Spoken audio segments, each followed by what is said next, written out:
October 17th, I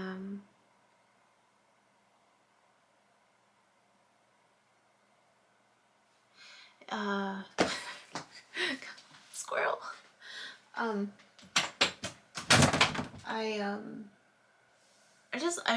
just a couple things.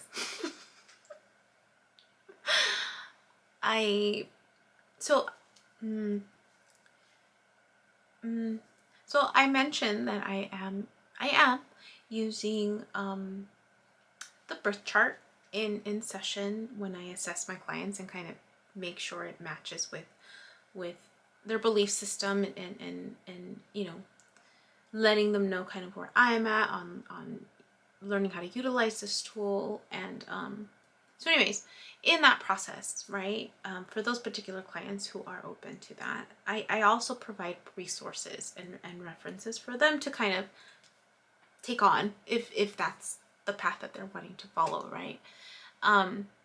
So I happen to be revisiting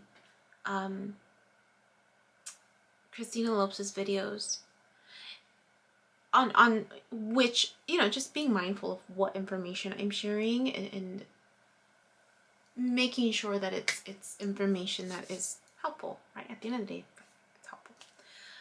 But I happened to see on the side where she had another video about the Kundalini awakening, and then it triggered in me. I was like, oh, that's right, I was supposed to look up. For whatever reason that came to mind. I don't even remember. I'd have to go back and look at what video prompted or that recording. I just remember asking myself, did I experience a Kundalini awakening also during that time last year? And then I forgot about it. I never went back to look. So I did, yeah. as she's talking about it. And then I was even trying to go back also because I remember the video. I remember recording myself with the physical symptoms that I had, and I was crying.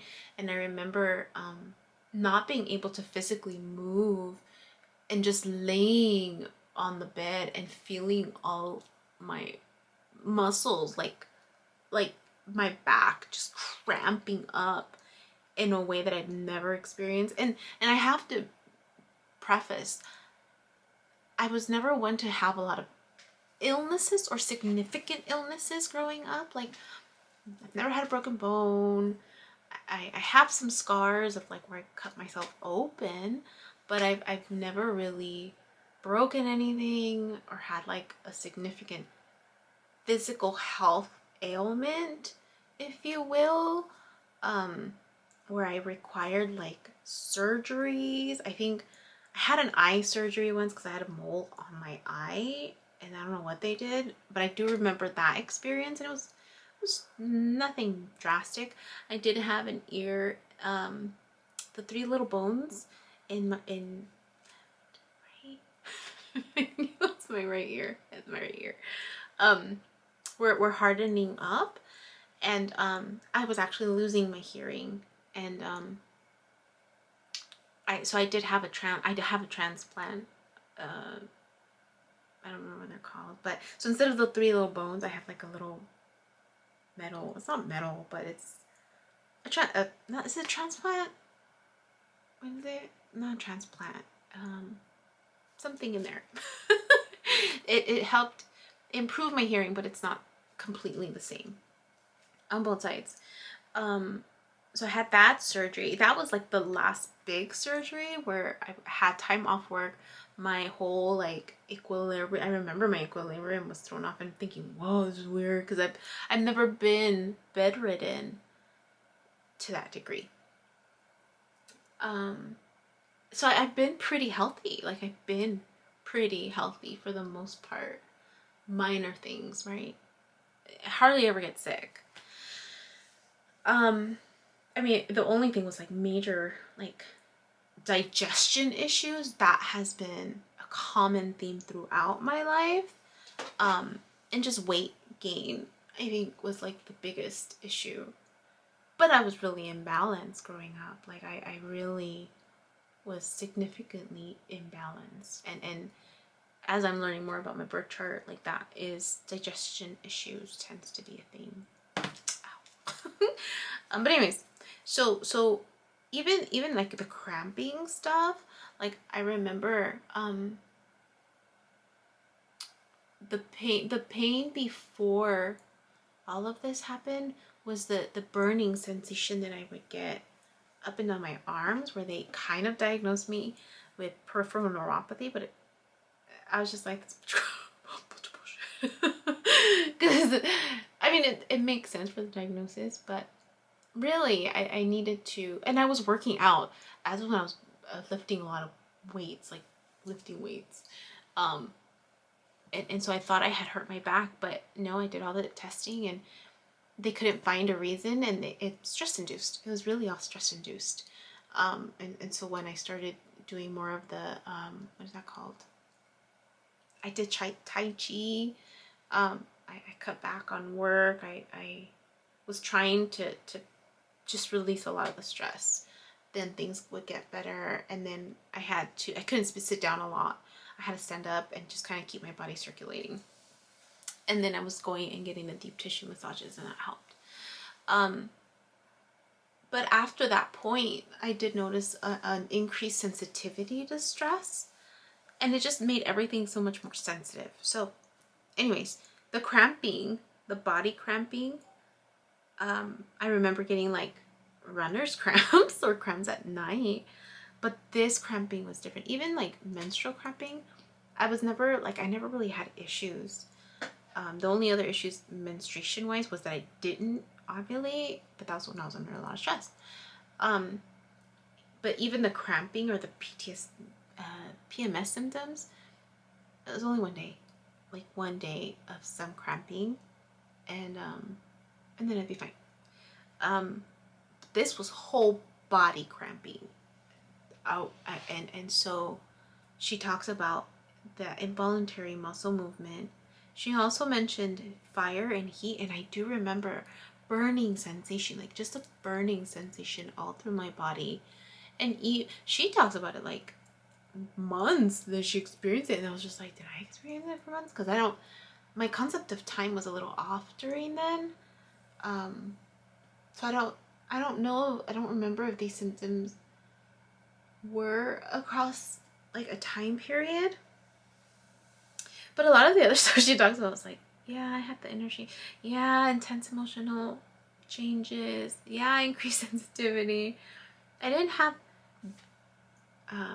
flashbacks of a past life in the sense where I'm just doing something and all of a sudden it's like, it was more when I would be in the dreaming state or what I suspect, dreaming state or meditative state.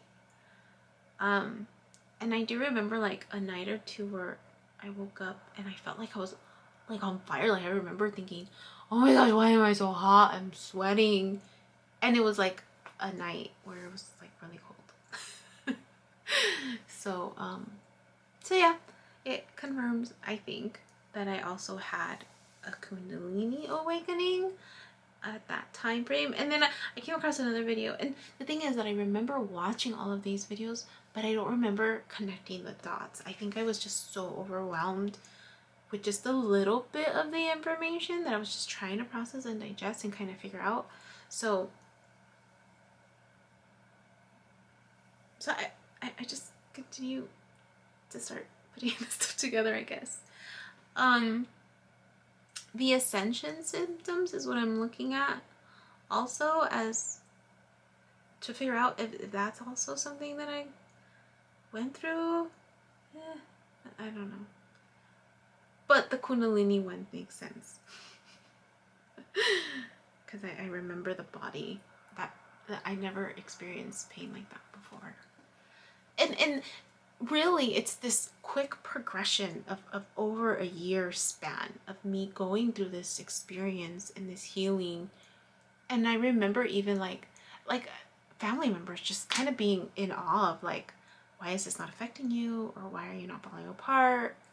More so of like my past relationships and them wondering like, other people would be so distraught in your position.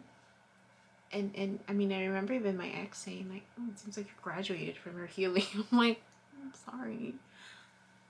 I don't know. So there's that. So it makes sense in terms of just this rapid healing process that is clearly still occurring. It's still happening. And this, for her, it seems like I'm assuming, right?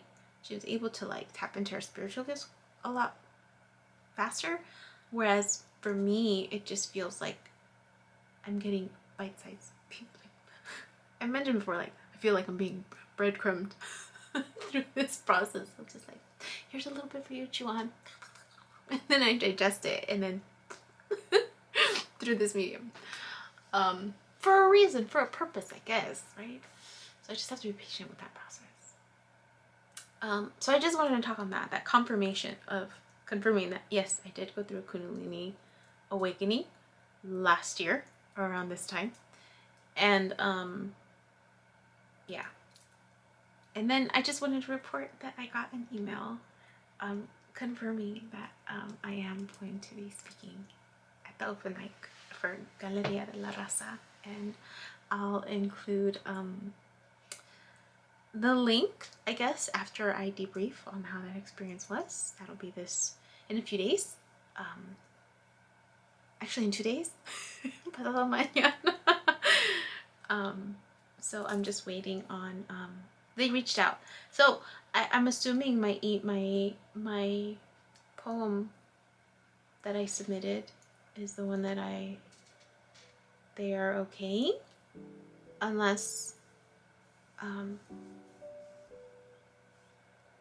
yeah, I don't know.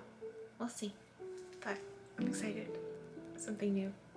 And yeah, alright, that's it. I need to eat before I see my next set of clients, and we'll see what happens.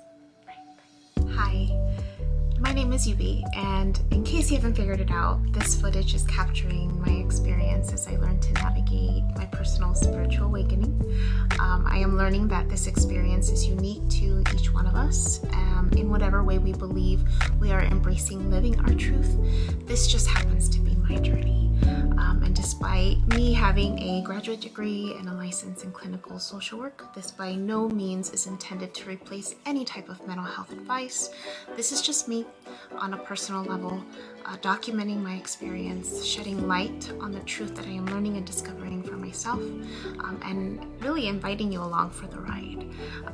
If by some magical chance you find this content to be helpful in any way, shape, or form, please click the like button, share the message, subscribe to my YouTube channel.